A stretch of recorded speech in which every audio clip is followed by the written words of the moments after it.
Welcome everyone back to weekly weather updates, and in today's video we're going to have the latest from the live radar, run for the latest UKV, have a look at your precipitation and the temperature over the next 5 days, as we've got some fairly up and down conditions throughout the next 5 days, with some slightly cooler conditions coming later on this week. But as we progress towards Sunday and Monday, we are likely to see those temperatures rebounding once again back into the mid-teens. Precipitation is going to be around as well. It is going to be a little bit more unsettled later on this week, with some longer spells of rain coinciding with that colder air. Again, pretty typical, as we do see this northwesterly wind pushing in, but there is still going to be a lot of high pressure to our south, which will ridge in at times, and that's why we're not looking at very unsettled conditions. It's turning more unsettled, but still nothing compared to a stormy patch that we can see this time of year. So yeah, not too bad, nothing too out of the ordinary, at least in the shorter term.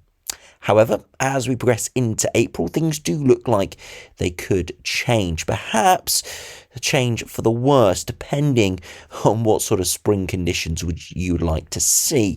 If you're looking forward to some warmth, some sunshine, some really pleasant, nice, high teens, 20 degrees temperatures, not looking likely. Instead, it does look like we're going to see a big area of northern blocking developing. It does look like the models are really latching on now to a tropospheric response to the southern stratospheric warming that we saw a couple of weeks ago. And it looks like it's going to really appear as we head into next week with some, as I said, big northern blocking. Still at the end of the model spectrum at this stage in terms of its timeline, so we haven't got too many details, but there are some very interesting charts appearing both from the GM and the ECMWF, less so from the GFS, which was on board yesterday, but today it's not quite so much. So we'll have to wait and see, but definitely some strong signals of perhaps something cooler, more unsettled.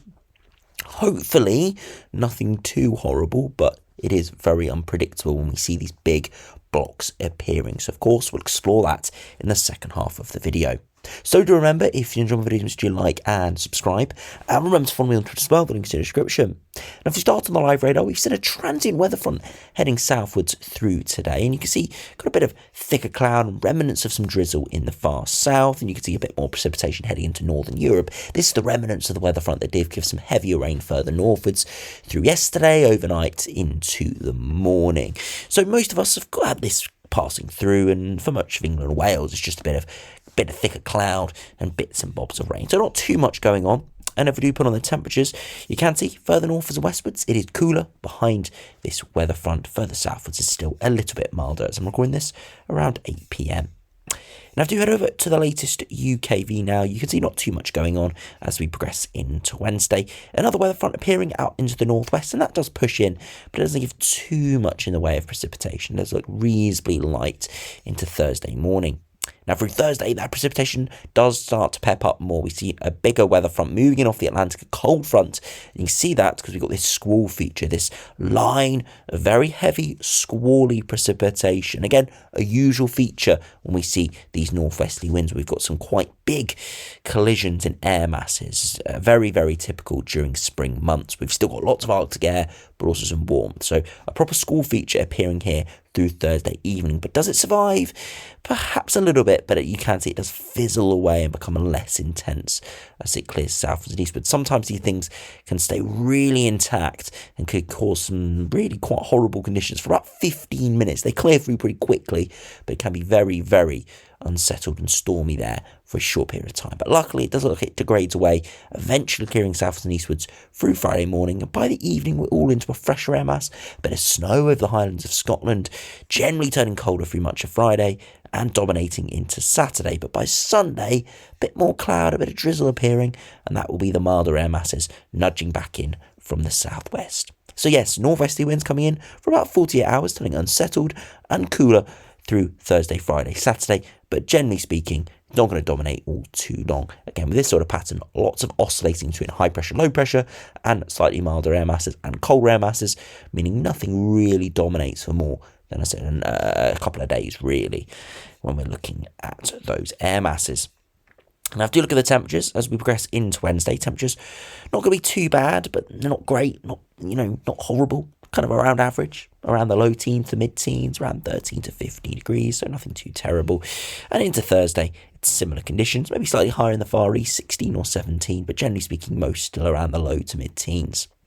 Into Friday, temperatures will be much cooler by Friday afternoon.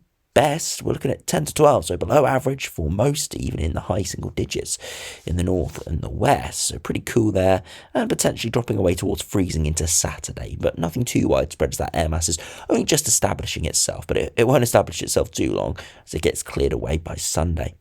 Saturday afternoon, still pretty cool, 8 to 13 degrees, but you can see by Sunday, milder air moving in, and already by the afternoon, temperatures up towards 15 to 18 degrees, so a milder air mass re-emerging. So you can see what I mean, it's very up and down over the coming days. No single air mass dominating the whole time, so yeah, you might be switching between, even a t-shirt and some of the sunshine, perhaps on Sunday, with a coat perhaps on Saturday afternoon. So yeah, still at that point where lots of conflicting air masses changing and chopping and changing pretty much every couple of days.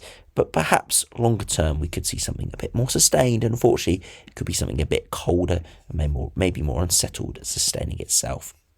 Now, if you do look at the latest GFS, now this was very much on board with a very cold pattern into early April, some real cold air masses coming out of the Arctic, which is what other runs are now showing. But today, it's not showing that too much on its latest midday run. You can see the oscillating westerly flows over the coming days, and eventually, into early next week to start April, we start to see that high pressure reaching in. Now, this is where other runs get that high pressure penetrating right into the Arctic towards Greenland and Iceland. We see cold easterlies or northeasterlies pushing in. Now, the GFS does have some slack easterlies pushing in here out towards day 10, and this is where most other runs start to go quite cold. And you can see again lots of high pressure in the North Atlantic, but it never penetrates the Arctic. We stay cool with a northwesterly flow, but nothing too remarkable. Those very cold air masses do remain in the Arctic. So it's not going to be mild, but it's not going to be the cooler patterns that could occur if we have a look at the GM and the ECMWF now. Now, do have a look at the latest GM. Again, very similar. Westerlies, northwesterlies pushing in.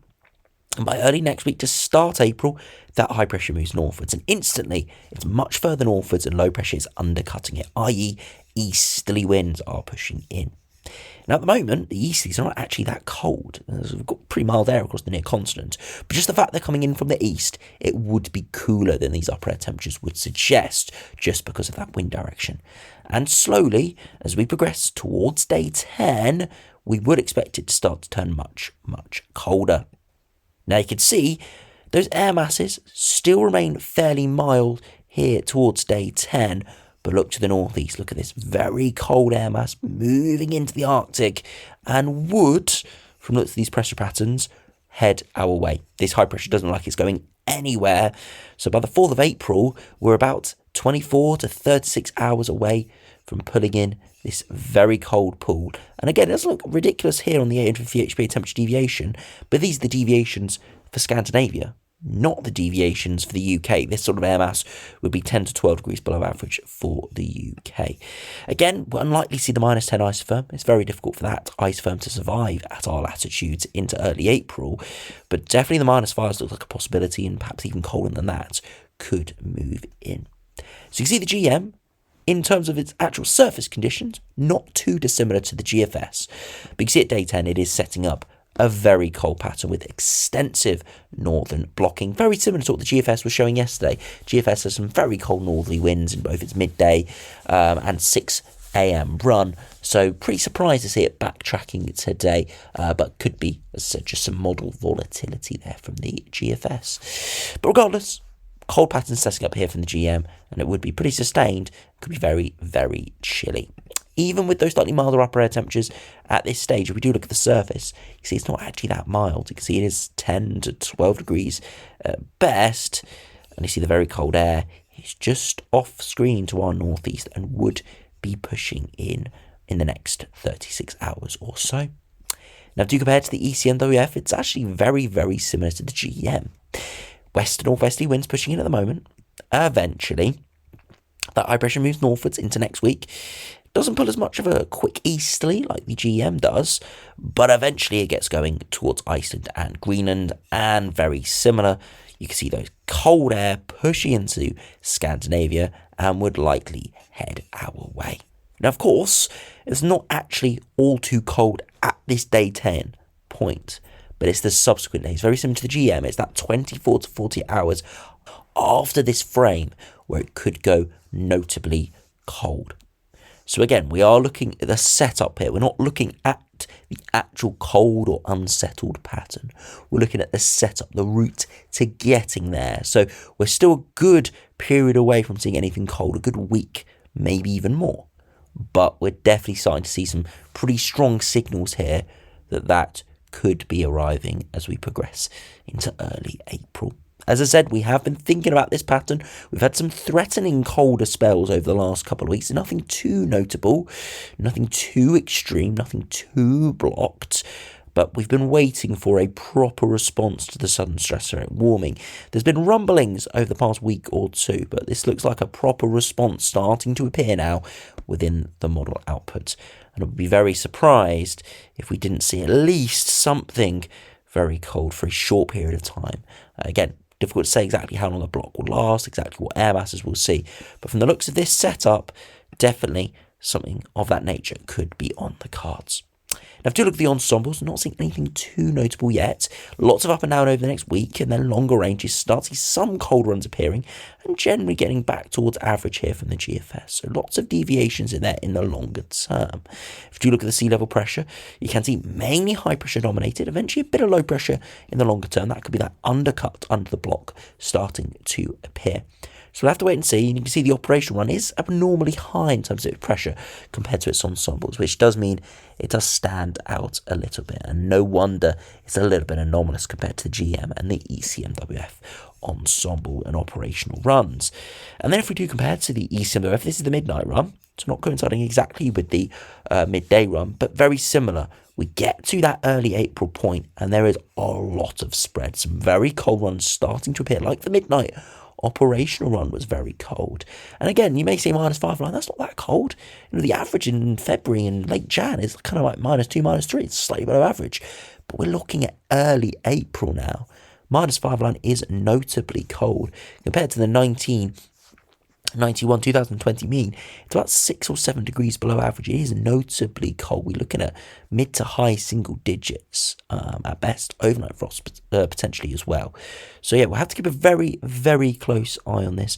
Could be a proper tropospheric response, and as we know, historically, the models are very inconsistent around a sudden stratospheric warming because they're dealing with things going on in the atmosphere that don't happen all too often. A westerly flow, a strong jet stream, that happens every year. We see that every year. Maybe not dominant every year, but it happens every year. The model is very good at forecasting it. And the people who code the models and looking at how the model responds and how it performs, you know, when we've got a lot more data feeding into it and a lot more output that agrees, i.e. westerly flows that dominates a lot, the forecasting is normally better. But in a sudden stratospheric warming, we've got these propagating high pressure pockets throughout the atmosphere. The model doesn't really know how to deal with that all too well. It's not got much evidence to go off, and that's why it can be very, very inconsistent as we do get into that sort of time frame. So I wouldn't be surprised to see lots of chopping and changing, but definitely a strong signal here for extensive northern blocking. We'll just have to see exactly what the outcome is at the surface now. So anyway, thanks for watching. Hope you enjoyed. Subscribe if you're new, and I'll see you again for another video soon.